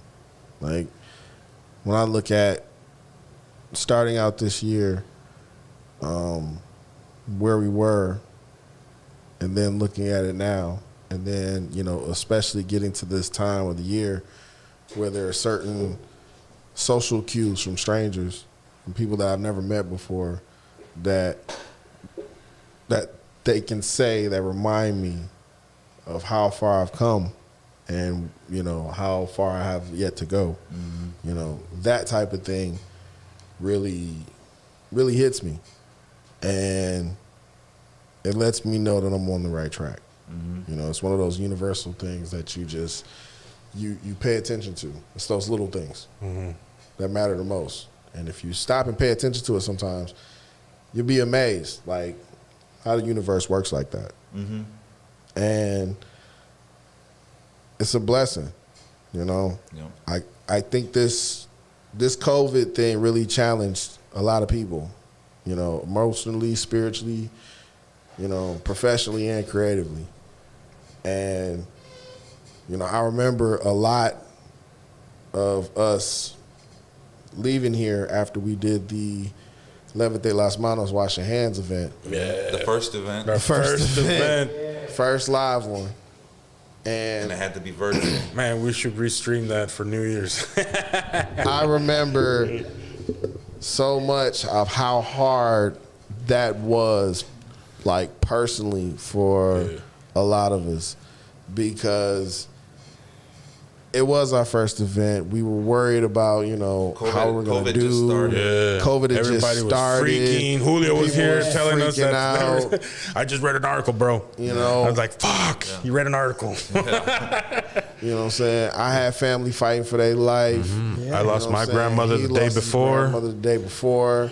And it was crazy. Your grandmother passed, you know, on the same as mine. As my as my cousin Lawrence. So when he and her passed at the same time, it was just like, damn, like, I don't know if I can do this. Like, I don't know if I can even be a part of this, man. Like, this is just insane. And, like, I had to really rally around a lot of family and a lot of people here, like, just to really just, you know, pick you up, because I did not know how to really, you know, respond to that, or how to even approach that. Right. You know, because when it hit, it became more than just a pandemic that was knocking on your door, you know. So family and stuff don't know whether to quarantine. They don't know what. They don't know what. You know, when was the last time you seen them? And it just became just this whole scare, and just a lot of insanity, and getting through that moment, getting through that, and then doing the show, it was just the sense of relief, which is also the sense of wonderment. Like, damn, when are we coming back here? Yeah. You know, how long is this gonna last? And trying to figure out, like, damn, like this is a setback, but I need to do something. And I remember just being confined in my bedroom and just sitting there and just like, God damn, man, just think, like, what the fuck can you create? You don't, at the time, I don't have a camera, you know what I'm saying? So I'm just like, God damn, what do I have? What do I have? And I look on YouTube and I see, you know, And different stuff that I this is look during at. that little break we had after Lávate los Manos. Yeah. This It is was just like that a little month break. or two or something. Yeah, like that. Right. we were out of here for 2 months. We were Yeah. out of here for 6.5 weeks. Yeah. Yeah. And it was crazy because it's like, yo, let's just shut it down. Yeah. Let's get the fuck out of here. Yeah. I came here every day and checked on shit, make sure, you know, heat was going and that type of stuff, and everything was kosher and the building was good. Right. But nobody was here, and it was just an eerie feeling. It was. You know? Yeah, the life was out of it. Yeah, because it's like, man, we had built something right away. We had, like you said, we were on a mission to do something really good, start getting everything moving forward. And then all Halfway of a sudden, through a mural. yeah. Yeah. And then COVID hits. Yeah. Just shut everything And we down. were like, what the fuck is going on? Right. And we're like, well, let's put together a Lávate los Manos experience. Let's do that and get that over with, and we'll see what happens from there. Yeah. Well, as soon as we got in the middle of putting that whole project together, shit really hit the fan. Like, it got bad. NBA. Yeah, like Everything. Everything. Yeah. We're like, all right, you know what? Should we cancel this shit? Like, Yeah. it was stressful. It was bad, man. And then it was just like, man, like, how do we come back to this? Is there something to come back to? Like, you know, we didn't know. There was so much unknown there. And it was really like a real dark cloud over a lot of us. And I think, like, one of the things that pushed me and broke me out of it is just like, man, YouTube hasn't stopped. Yeah. There's still shit going on YouTube. Yeah. So I'm like, man, what do I have? And it was crazy because it was coming up to that time on my birthday, and I had purchased the PlayStation 4. You know, just got it. Just around that time. So I'm like, oh shit, I just got it. Yeah. So I'm like, this is perfect. So I got this shit, and I got one of the first games I had was the WWE 2K19. So I'm like, okay. I'm playing with him, getting my ass kicked. I'm like, okay, what's the creative mode like? And out of that, just sitting down and doing that, just having the time to do that and see what the creative shit is. One of my favorite things to do. I was able to do BBRW. And for like, I would send him like cryptic messages, like, "Hey, how'd you feel about being a wrestler?" And while he's sitting there, He's taking a shower. He's like, while he's sitting there, I feel like wearing taking, spandex. he would be sitting there taking his time to respond. I'm already creating him and the beard and the mustache. I'm going off of pictures and everything, and I'm already creating other people, and I'm just creating other stuff. And just like, man, this is great. I can't believe how just vivid this shit is, and I'm just doing everything and just doing it, making it. And I'm like, I need arenas.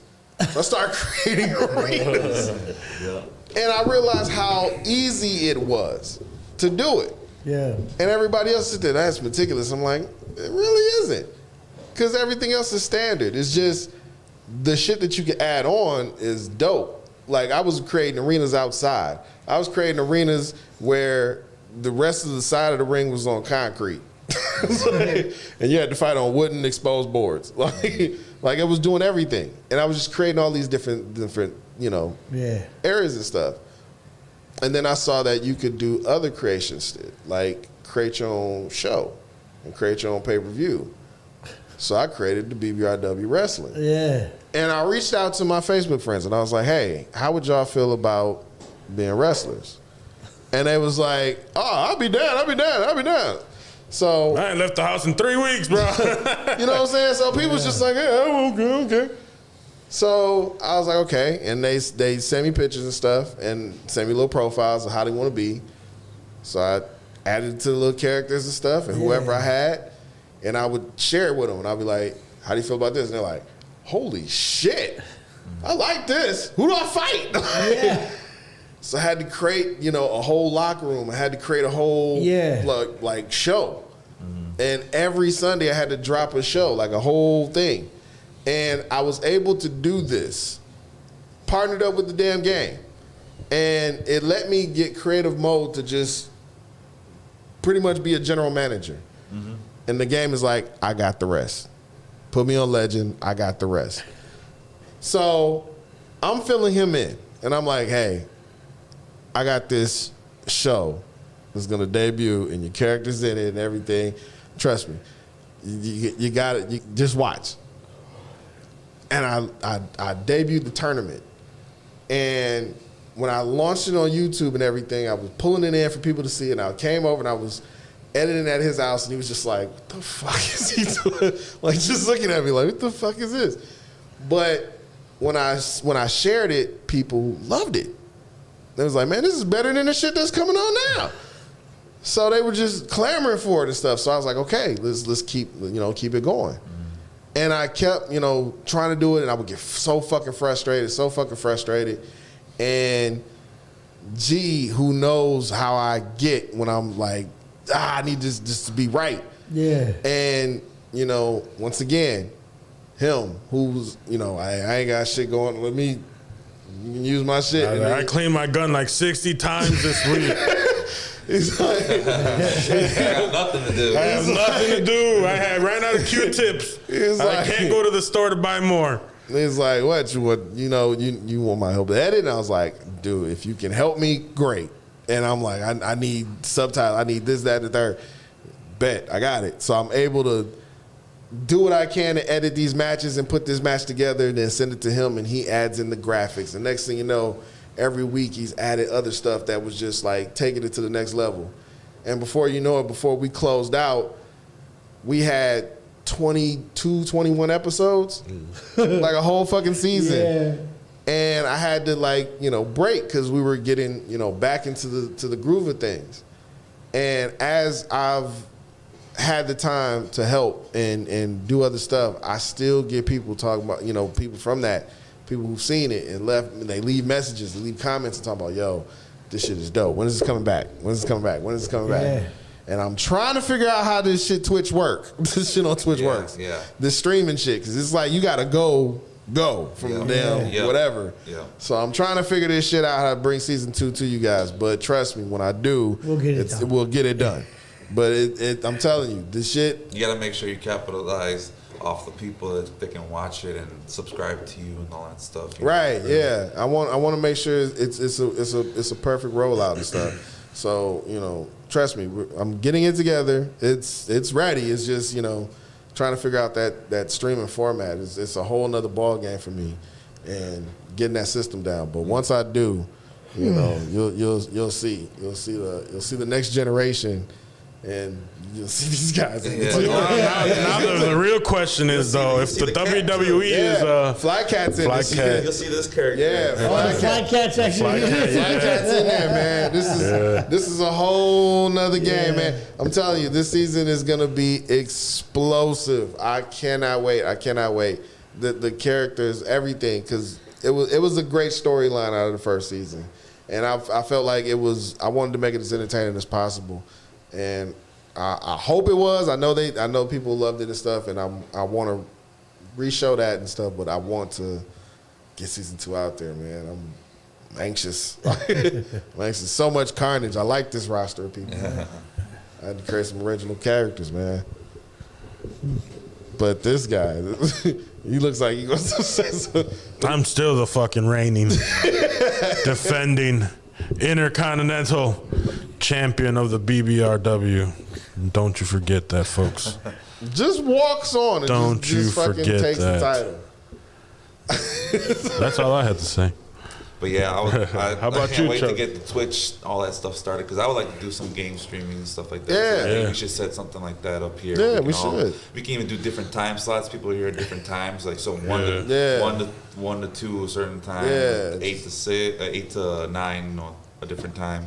Let's do that, man. We already have the Pro Point Media Gaming channel, which is on Twitch. So yeah, let's just start. Yeah, there. so if you guys want to see me get my ass kicked in any sports game on the on any platform, I don't know. You play Tune me in in. FIFA though. yeah, that'll You do play me in We FIFA. should talk about how Money Mike beat us like 30 games in a row in Oh Mortal my Kombat. God. Oh shit! I beat Larry 30 games in a You row. beat me 3 in a row. There's a 3 in it. He beat me 3 times in a row, but Mike ran a fucking table on me and fucking Chubbs. Just destroyed us on Mortal Kombat before I could fucking bring Jackie Briggs and finally dethroned his ass. Yep. He was kicking our ass. That damn Scorpion, man. It is fun though, but when we're playing it, we're laughing. It's like it's not like we're all super good at it, but I think it's the commentary and just all the stuff we're doing behind is what's more entertaining. And it's like I think if people saw that, they'd probably be pretty entertained. Oh my God. There was me and Chubbs had this one fight in particular that was so goddamn bloody. It was ridiculous. Well, it was you were a girl, right? Yeah, I And was a girl, and he was a black guy. I was a white girl, he was a black guy. His move is to just fist the shit, like, punch the shit out of everything. That's all he does. Just punches super hard with metal arms, you know. So he punches her with these metal arms, and as he punches her, the more he punches, the arms get hot and they start to glow. So by the time he lifts her up by her collar and he just starts popping her 15 right in the face, the damn arms are like bionic hot, like they already turned to lava or some shit. So all you see is her neck snapping back repeatedly, and we can't do nothing but laugh because she's already been hit 37 more times in the face already. Yeah. So it was just a whole. It was hard to watching a woman get beat like that. It was ridiculous, and she still won. Yeah, and I lost. Yeah, I lost. Yeah. I couldn't believe it. I was like, damn. But everybody wanted to be Jax because they wanted to hit people. Funny character. Yeah. Well, we had fun that day. That was hilarious. But yeah, the commentary. You could probably play any game, and we'll just find a way to just make it entertaining. Of course. Amber said that her realization was that all people can join together, friends and family getting close, and the meeting of new people who have become someone in your life.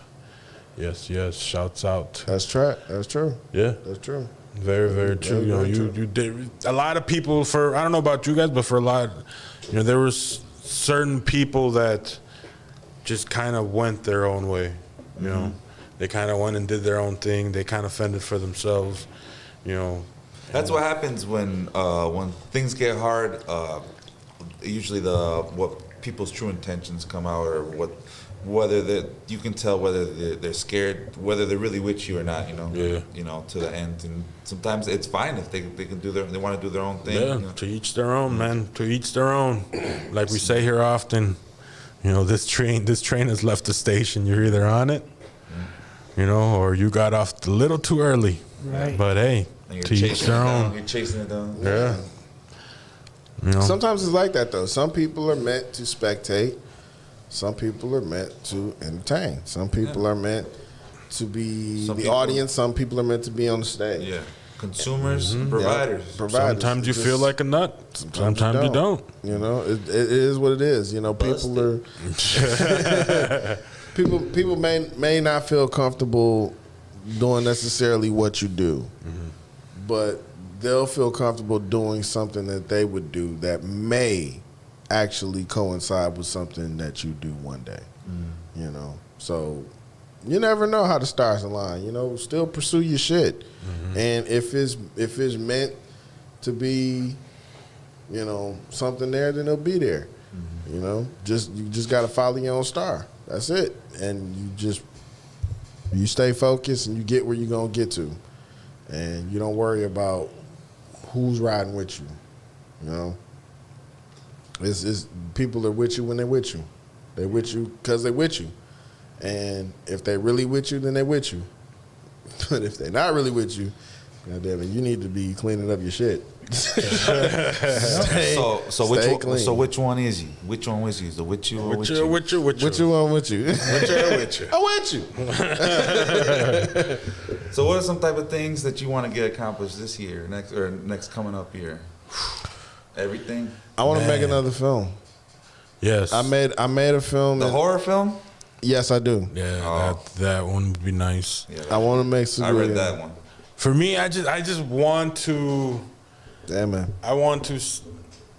Goals obviously is to see Al Mil TV and 102.5 flourish this year. I want us to fucking hit the pavement so hard that, you know, come springtime next year, like we're gonna have, you know, a year to remember. You know, I that's what I foresee for us. You know, not only because of with the analytics. If you are an analytics person, you know, we look at the analytics and we see what's the potential for the future. Right. You know, but on top of analytics, you know, the reality of it is that, you know, we have a lot of potential success here in 2021. Yeah.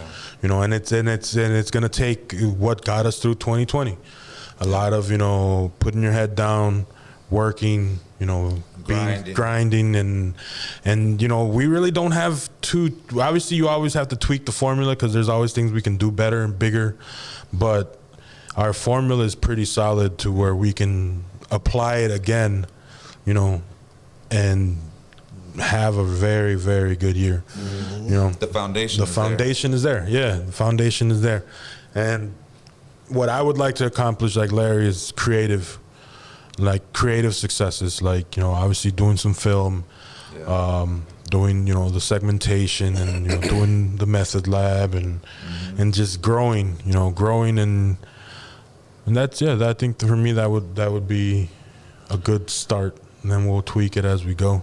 I would like to, like, of course, filmmaking is always going to be a passion of mine. The TV thing, doing TV is amazing, and I want to do that as well. Being able to create content, you know what I'm saying? Being able to create content for a live stream, that's something that's dope to me. Aside from doing live events, and I look at like the way Future is now, and you know, people out there are gonna be moving the Tyler Perry route. Tyler Perry is damn near streaming live sitcoms. You know what I'm saying? And filmed projects. And pretty soon he'll have his own network. He'll go to Oprah route, he'll have his own channel, and he'll have all the shit to show for it. He'll have all his films, all his shows, he'll have all the soap operas, his own church programs. He'll have everything from his studio. Yeah. And I look at that and I'm saying, I may not have all those acres. Maybe I'll have more. But I want that.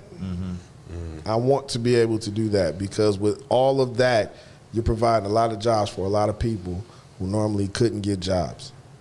And that's always been my main goal, to be that kind of person, to give those kind of opportunities. And if I can get to that blessing, then yeah. And I know I'm be stretching if I do it in a year. That'd be fucking crazy. Yeah. I'd have to fucking snort that shit Lil Wayne is on and just go fucking ham, like 2008 ham. You just got to break it down, small goals, small steps. You know, I think that's one thing that did leave me in 2020. You know, the fear. You know, the fear of pursuing something. You know, because now, it doesn't mean that you lose the fear and the obstacles move out the way, but when you see them fucking obstacles, you either crush them or you address them accordingly, because sometimes you can't go to an obstacle and crush it yourself. Right. You know, and we're big enough of a team and solid enough in everything that we do to where if I go and I see some adversity and I can't tackle it myself, I know that my pride is not going to get in the way from me going to Eleazar or going to Eddie or going to you, you know, or going to Mike or going to, you know, to people that helped us at the beginning of the year and no longer are around. You know, hey, bro, you know, I know you haven't been around, but hey, come on, we need you. You know, like that fear of tackling something like Larry said, having our own production studio where we're doing commercial content and we're doing sitcoms and we're doing like if we truly want to do that, like nobody's in our way. Nobody. If anything, people are starting to look at us and be like, yo, we expect that from you guys because ain't nobody else fucking doing it but you guys. Right. You know, so that is fucking dope to me. Yeah. You know, and that's something definitely a positive, you know, that I would say that this year has taught me is, you know, to be able to be okay with that fear, you know, and to be okay with that adversity and just fucking keep it moving. You know, I don't know. I really believe that we have some great shit, you know, coming together. Oh, definitely this year. And I guess the big thing for me is just probably trying to be consistent. You know, when I want to work, I work good. When I don't want to work, I don't work. Yeah. So it's just having that consistency of wanting to work or telling yourself you need to work that hard every day. Yeah. And, you know, the day that you take off is the day that you're behind. Yeah. You know, so Yeah. so because you see the results when you bust your ass for something, the fruits come to you no Yeah. matter what, one way or another. Whether even if you didn't make money from it, you learn so many things from it. You know? Yeah. It's cultivating the idea that something bigger is about to happen. Yeah. Because when you start building something, you don't necessarily you have the vision for it, right? But you don't physically see it until you get so far into it. Like, it's about to happen. You know what I mean? And then that excitement comes because now you're like, it's almost done. It's almost where we need it to be. Yeah. Woo, we're almost there. And then the second wind comes in. And then that second wind is like, man, I'm there every day. I'm there, I'm there, I'm there, I'm there. But it's like when we first started building this whole facility, it was just a dark, ugly, dingy warehouse, right? And then you're in here, you're pounding away, slaving, making walls and putting drywall up and wiring and, you know, you're doing all that. And then you look at it, you're like, wow, man, I would have never thought we would be doing this. And then you start seeing it come together. And then you start priming the walls. And then it's ready for paint.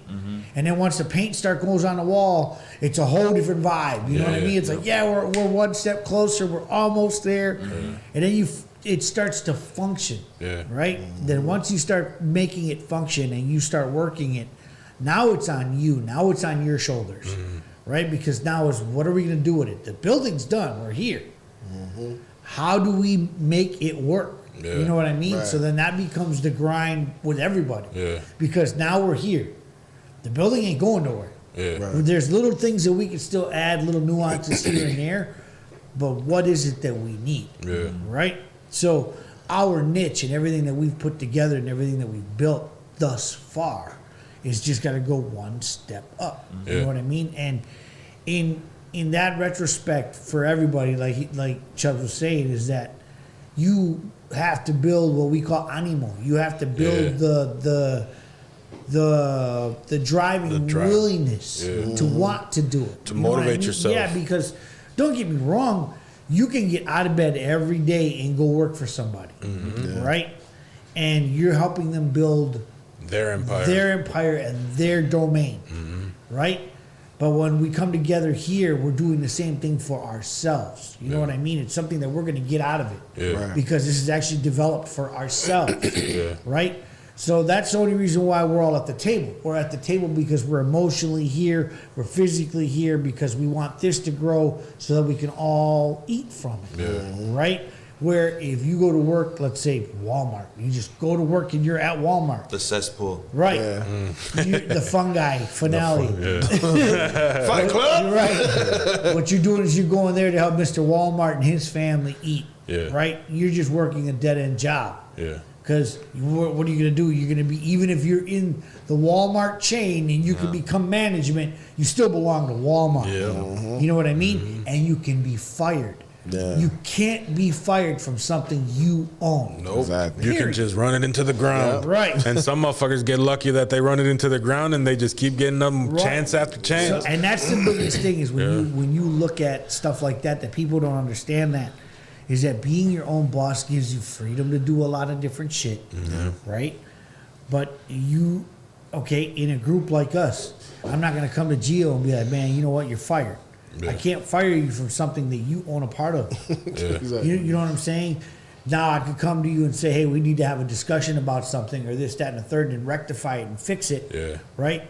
But at the same time, when you have people that are willing to work together, those things, they work themselves out. Yeah. Right. But at the table, when you know that you have a percentage or you own X amount of it or whatever the case may be, is that you're working for a common goal, and that's to put money on the table for your family. Yeah. You know what I mean? So, I mean, I love to do music, right? Now, if this never paid me in a day, and this paid for itself, okay, fine. Now it's a hobby. It's not necessarily a business, right?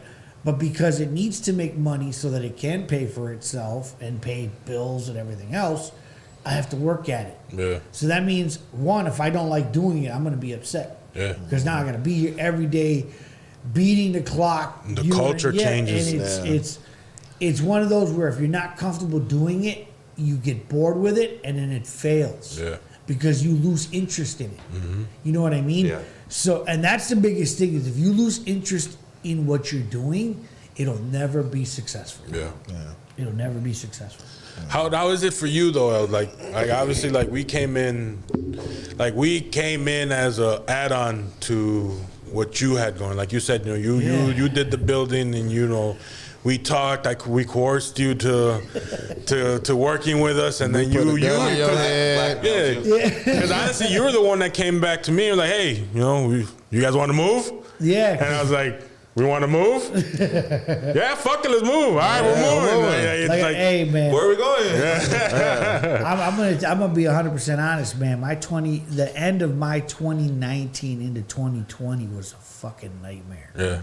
yeah, And it's because a lot of shit was just falling apart. Okay. My partner at the time, Tone, yeah, went into kidney failure, and he was on his deathbed, like literally dying. Yeah. So that left the burden on my shoulders. It was like, holy shit, dude, here you go, boom. So now I'm here scrambling by myself, trying to figure it out. Like, oh my god, what am I gonna do? yeah, Whew, I got this. I'll do it. I'll make it happen. The DJ service was running really good. Like, that's one thing I can honestly say, that in 2018 and 2019 with the DJ service, yeah, that shit was phenomenal. Yeah. Okay?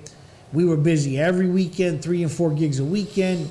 I was making money hand over fist in 2018 and 2019. Yeah. But the tail end of it, when people started, you know, like Tone got sick and Yeah. that type of stuff, the burden fell on me. And then when we come into 2020 and COVID hits first quarter, I had to give a lot of money back from 2019 to brides and to quinceañeras and all that stuff because that money was sitting in the bank. Yeah. And these people were like, well, I don't know if I'm having an event or not. I might not be getting married. The hall's doing this. You know what I mean? So Yeah. there was a lot of what if. So a lot of that money that I had already taken in from the year prior, I had to pay it back out. yeah, You know, so that left me in a big ass rut in a hole. Like and that's just being real. And I'm like, well, I got to do something. yeah, So, and right at that time, it was kind of kinetic timing where it's like you guys were moving in, we're trying to get everything in order. The Lava de los Manos experience is happening during that time, so it started to kind of balance itself, but it still hadn't tipped in the favor to we're in the green. We were Yeah. just balancing out, you Yeah. know. And at that point, it was like, well, what are we gonna do now? right, You know what I mean? So, and then we're hitting every obstacle with the building. Yeah. The building was having issues. It wasn't even us. Yeah. It was the building where Yeah. the inspector was coming, Yeah. and it wasn't our part of the building. It was Yeah. another part of the building, and there was just so much stuff going on with this facility that we had actually shut the doors. Yeah. Nobody could come in the building. Yep. Then there was just so much stuff going on that we actually shut down and moved out twice. You know what I'm saying? And I'm like, well, what the fuck are we doing? Yeah. So we did that. I put everything in storage, and I was frustrated sitting at home getting depressed because I was like, man, I should be at the building working, but I can't even be there. They won't let us go there. Like, there was a lot of stuff. And then that was all actually January and February. Then March and April's COVID. And I'm like, Jesus Christ, can't we catch a break? Yeah. You know what I mean? So literally, the first 4 to 5 months of 2020 for me were like, fuck this, I want to jump off the bridge. Yeah. Like, you know, like, I would never do it, but my brain kept telling me, what the fuck? Like, what happened? You know what I mean? So it all over the place, man. Big roller coaster ride. Finally, no lie, dude. I ended up getting a job. I told you guys, Yeah. listen, fellas, because the DJ service is down and out. You guys are gonna have to open the doors for me every day. I got to go get this fucking job. Yeah. So the job with the city fell in my lap. Phenomenal. And it's a seasonal job of Yeah. all things, right? So I get this job with the city. I go work with the city. It's a gravy job, dude. I couldn't ask for anything else. So that kept me afloat Yeah. this whole year. Yeah. You know? And then the contract for that comes up at the end of November. And it's like, all right, cool, it's over with. Back to the grind. So I'm still working my work schedule. If you think about it, Eleazar doesn't sleep. Everybody's like, that motherfucker a vampire. But if you think, I would get up every day at 4:30 in the morning. Yeah. I would leave there. I would go to the day job. I would be at the day job roughly till 3:30, right? In and out doing the stuff with the day job, and then 3:30 till 9 I would be here, and then I would go home, go to sleep, get up and repeat, and doing that every day. But you got to. You know what I mean? But that's because this has to work. Exactly. Yeah. I wasn't gonna let something that we had already started to build for 2 years just fail. Exactly. You know what I mean? Because there's something. If you're gonna be in bed one day going, "Damn it, I want to go back to go do this," and now all of a sudden, guess what? What if? You know what I mean? If I just let it fall apart, I'm that. What if? What if I would have did this? Would it have caught? Would it have worked? Yeah. You know what I mean? Because don't get me wrong, I got a great home studio. I got a studio at the house where we were broadcasting from there and doing all this stuff at the house. You know what I mean? But for me, it was like, no, man, we need a business. We need to have this in one location where people can come to it, be part of it, because I was sick and tired of having people come to my house. Yeah. You know what I mean? Especially when you're doing interviews with artists. I'm not going to tell a national artist, hey, you want to come to my house? I'm doing an interview. Yeah. It looks funny. Yep. You know what I mean? But if I tell them, hey, man, here, come to this location, and they come here, they see it, they smell it, they scratch it, they see it, you know what I mean? Yeah. It's an establishment, and it looks better. Yeah. You know what I mean? So, long story short, we're here, and we're not fucking going nowhere. Yeah, And we yeah. can hit every man. pothole in the road, and we will patch that bitch up, flatten it out, and keep going. Yeah. Because at this point, we've done 2 years in already. What's another 5? Exactly. What's another 10? Exactly. No, like, you know what I mean? Something's going to give. Trust me, 2021, something's going to give, because what we've got going on, everybody's already watching in the fishbowl. That's right. Like, you know what I mean? We've got other radio stations peaking already. We've got other radio stations pushing up against the glass. They want to know what it is. Why is it there? Who owns it? That, you know, so. And the dope part, I don't know, not to piggyback off that, is Yeah. the dope part is that it's just not in the English market. Like, we literally have, Right. we have casted our net nice, long and wide, that we have not only the Spanish and the English market, we have everything. You know, we have our fingers in a position where, like you said, we can really do some fucking dope ass shit. Yeah. Some damage, cause some damage. Damage. Like And we're not Amber even said, done. She said, "Elias are adding you guys. What do you call it?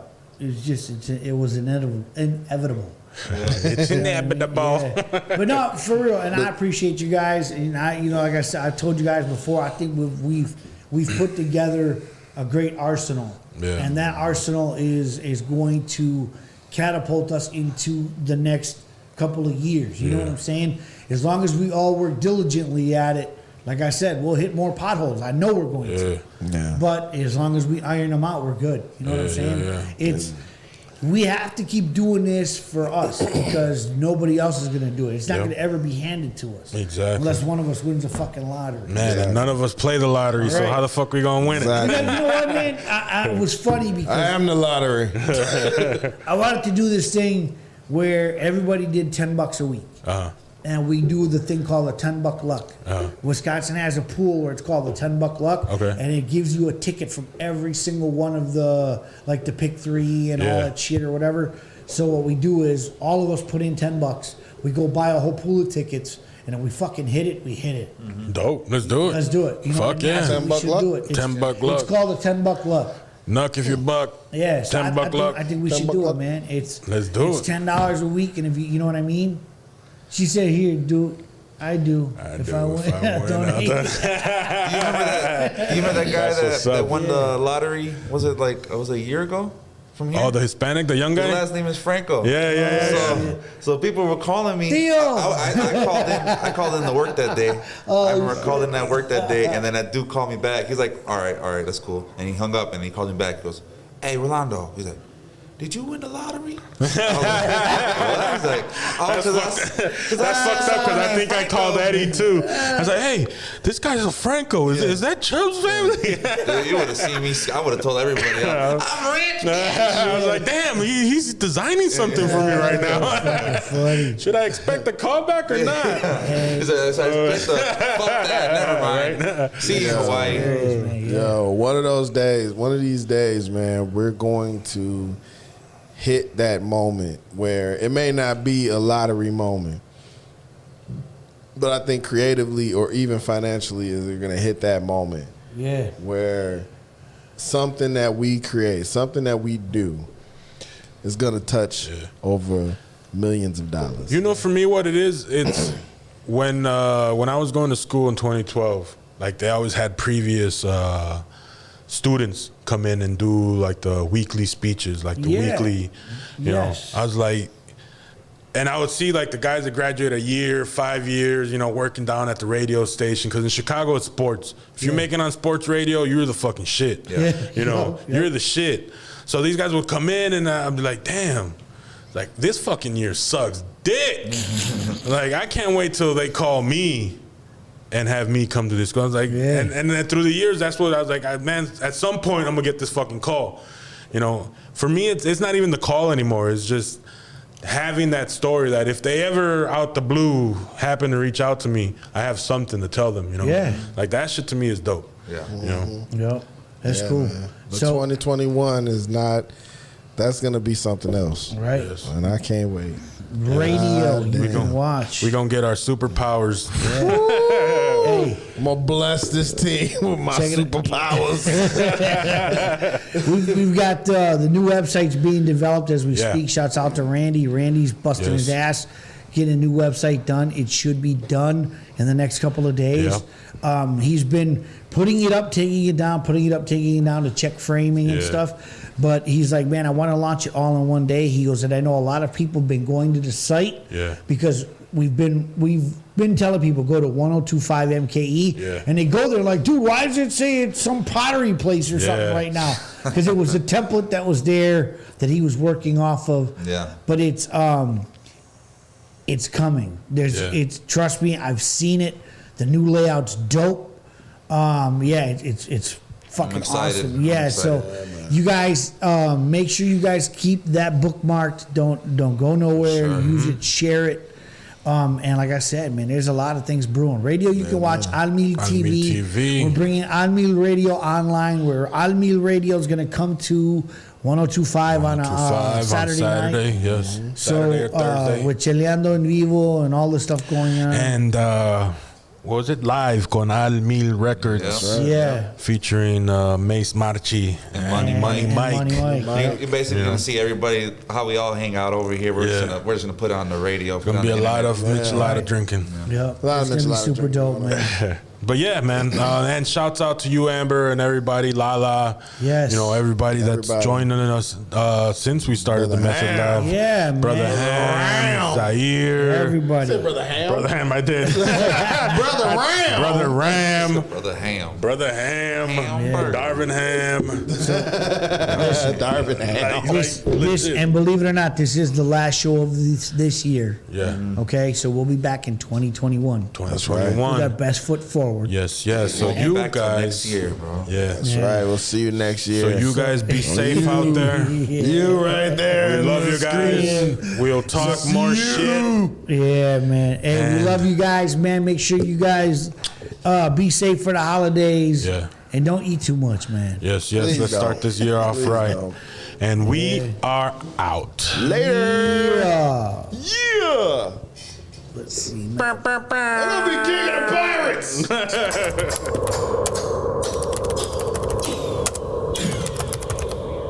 The METHOD